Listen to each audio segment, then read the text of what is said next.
pose with the fans.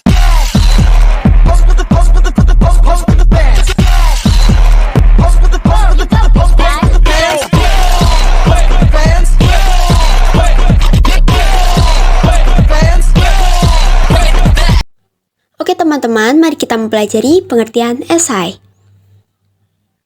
Apa itu esai? Esai adalah suatu tulisan yang menggambarkan opini penulis tentang subjek tertentu yang dinilainya.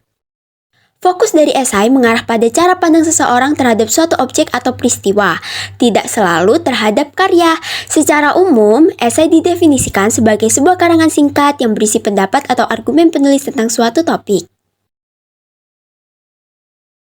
Struktur esai sendiri dibedakan menjadi 3 bagian, diantaranya sebagai berikut. Yang pertama, pendahuluan. Pendahuluan adalah struktur awal pembangun kerangka dari esai.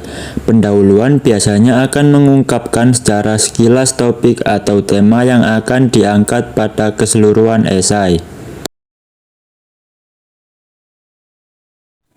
Kemudian yang kedua adalah bagian isi. Bagian ini merupakan bagian inti dari struktur pembangun esai.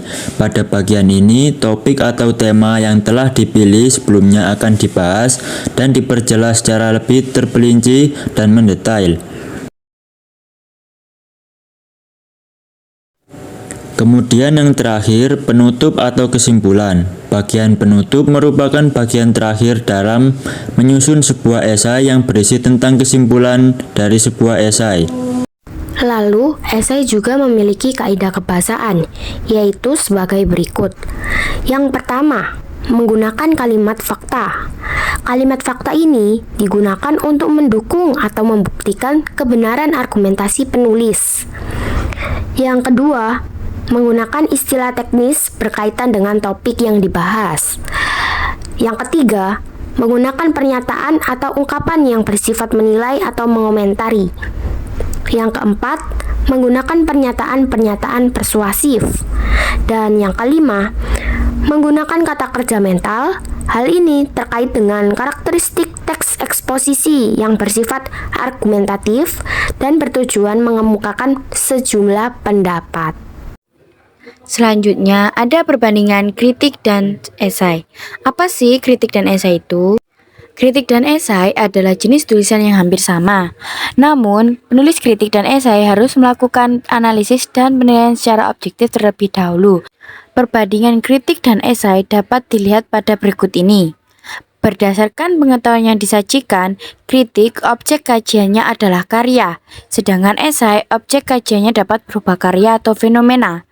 Kritik ada deskripsi karya, esai tidak ada ringkasan atau sinopsis karya. Kritik menyajikan data objektif, esai tidak membutuhkan data. Berdasarkan pandangan penulisnya, kritik, penilaian secara objektif disertai data dan alasan yang logis. Esai, kajian dilakukan secara subjektif menurut pendapat pribadi penulis.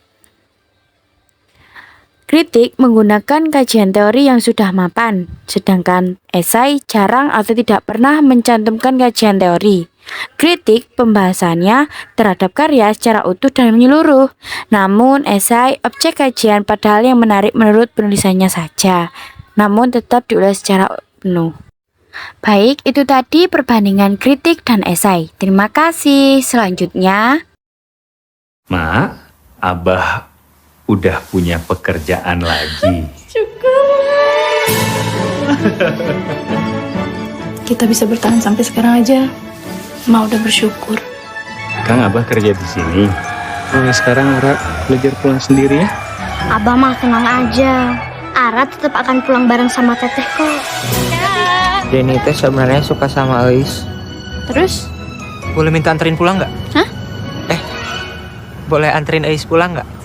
Ara, mulai besok pulang sendiri ya. Ais juga pengen pisah kamar ya, Bah. Nih kamar Ara nih. Tuh. Nanti pas Abah libur, teh Abah bagusin lagi. Ini semuanya ya. Ara sebenarnya ngerti kok kalau teh Ais pengen pisah kamar. Apakah sebaiknya emang nggak usah jualan dulu biar Abah yang kerja? Nggak bisa, Abah. Kalau cuman Abah yang kerja, kita nggak punya tabungan. Kalau pandemi lagi kumaha? Pegangin Agil. Oh iya. Iya, Pak. Sekarang Abah jadi ikutan teteh, nggak nepatin janji. Mau pulang bareng nggak?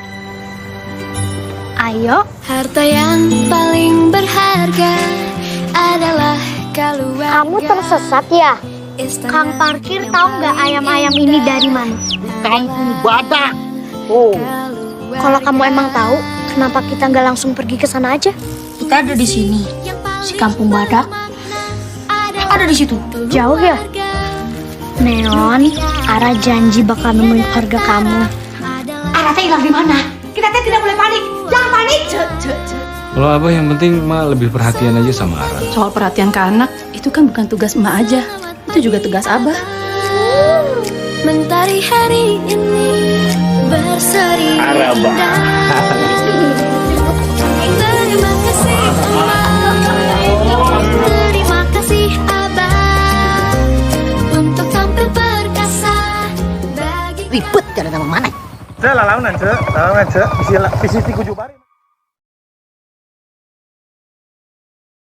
Film Keluarga Cemara 2 menceritakan tentang seorang Apa yang sudah mendapatkan pekerjaan baru, namun karena sang Apa telah memiliki pekerjaan, tampaknya Apa menjadi tak memiliki banyak waktu untuk mengurusi hal-hal di luar pekerjaannya, termasuk meluangkan waktu pada anak-anaknya yang saat ini tengah berada di fase tumbuh perhatian lebih dari Apa.